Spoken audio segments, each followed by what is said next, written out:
Ingabo z'u Rwanda zatangaje ko drone nto itagira abapilote yakoreshwaga mu myitozo mu karere ka Rutsiro yataye inzira kubera ikirere kitari kimeze neza, ikomeretsa abanyeshuri batatu bari bavuye ku ishuri. Nibikubiye mu itangazo RDF yashize hanze mu ijoro ryo kuri uyu wa kabiri. Muri iri tangazo yagize iti uyu munsi ku isaha ya 7:40 zo ku manywa drone nto itagira abapilote y'ingabo z'u Rwanda RDF ubwo yakoreshwaga mu myitozo yataye inzira kubera ikirere kitari kimeze neza, hanyuma ikorera impanuka mu karere ka Rutsiro.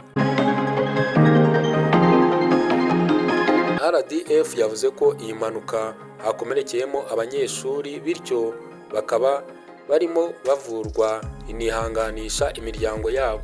Iti muri iyi mpanuka iyi drone yakomerekeje abanyeshuri batatu bari bavuye ku ishuri bataha mu rugo.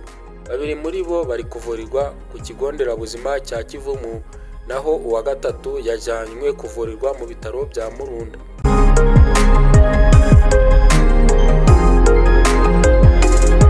Ingabo z'u Rwanda zirihanganisha imiryango y'aba bana bakomeretse ndetse zibabajwe n'ibibazo batewe n'iyi mpanuka.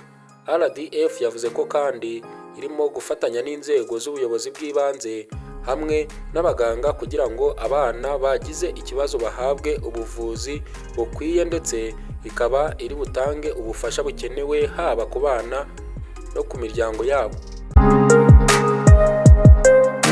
Namwe mu makuru yarakomeje kuvugwa murandasi, reka tubifurize gukomeza kugira ibihe byiza. Amazina yanjye nk'ibisanzwe nitwa Journalist Thierry.